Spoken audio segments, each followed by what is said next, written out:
In this video, Dan Niles reveals his top stock picks as he analyzes the recent challenges faced by the tech sector, in particular the Mag 7 stocks, which has experienced a 13% decline year to date. He contrasts this with the 22% growth in Chinese internet stocks and highlights stability in other sectors like staples and materials. Additionally, he shows interest in banks and mid-cap value stocks, viewing them as more resilient and better valued compared to large cap stocks amidst economic pressures. For example. And I think it's also a mistake to assume this is just all tariffs affecting them, because they get affected the least to some degree by the tariffs because they don't sell that much in physical goods relative to the rest of the market. And if you look at sectors like staples or materials or industrials, those are all flat to up. And if you look at the MSCI All Country World Index, excluding the US, that's up 8% year to date.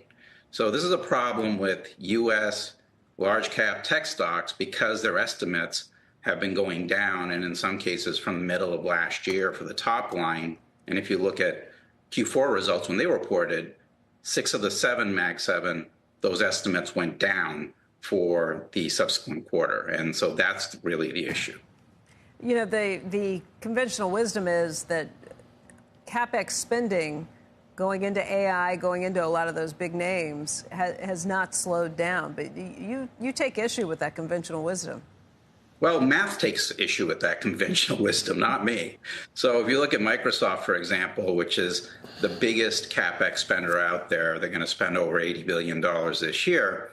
You know, people look at that and they go, wow, you know, fiscal year 25 CapEx this year is going to be up over 50% for Microsoft. And you get all excited and you go, wow, that just shows CapEx demand is strong.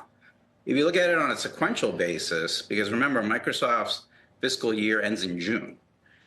On a sequential basis, CapEx was growing about 16% on average each quarter of last year.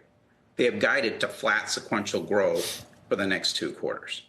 And so that's why, and you can see that in a lot of the companies, whether it's Amazon or the other big names out there. And so it's just looking at the math, not me, and you go, well, that's slowing down. And then you look at estimates for what revenues are supposed to grow at, for example, at a company like NVIDIA, where investors have revenues growing at about 10 to 11% each quarter sequentially for the next 4 quarters. And you go, there is a mismatch there. But I do like certain areas that are related to AI. Can I just wait before you tell us what you like? Just NVIDIA will say that extra spending growth is going to come from other companies, not just the big guys who have been spending to this point. But as it gets cheaper, as the use cases kind of expand, that you'll see other companies stepping up to increase the spending. Do you think they're wrong on that? No, but again, it comes down to timing, because here's the thing. You have a killer app right now out for the consumer in either the smartphone or the PC. And the problem is you don't. Apple, for example, pushed out their Siri upgrades for AI out to 2026.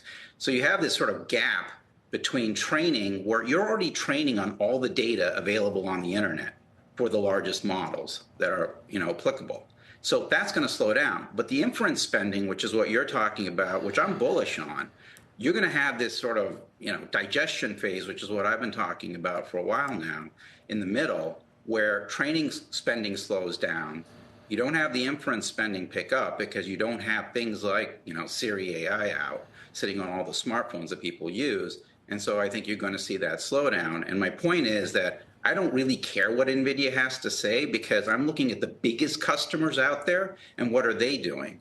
And then don't forget, yes, you're going to have some other people spending on AI, but do you think that potentially China has been pre-buying in front of sanctions? Obviously. And so you've had a lot of demand pulled in because of that as well. And you're going to see that fall off on the other side of it. So you were starting to say what you liked, and I cut you off. Go ahead and finish that thought. No, I started the year with my top picks, and 2 of them were related to AI, but it's companies that take advantage of all this money spent on AI infrastructure over the last 2 years. Well, you're producing all this data, but then companies want to get access to it. And so that's why I like Cisco. I think you're going to see an upgrade in enterprise for those networks. And then telecom carriers want to be able to let consumers through fiber get access to that as well. And so you've got big upgrades going on, Deutsche Telekom, British Telecom overseas, and then in the US in terms of BEAD funding, et cetera, of wanting to let consumers get fiber to the home so they can get access to this data. And so that's where I'm focused on.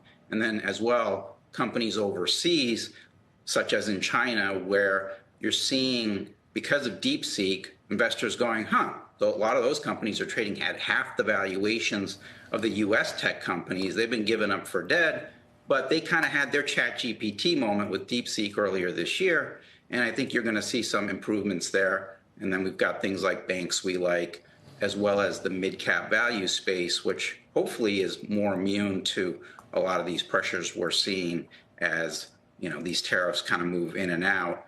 Those should do better, I think, going forward because the valuations are just a lot cheaper than the large cap stocks.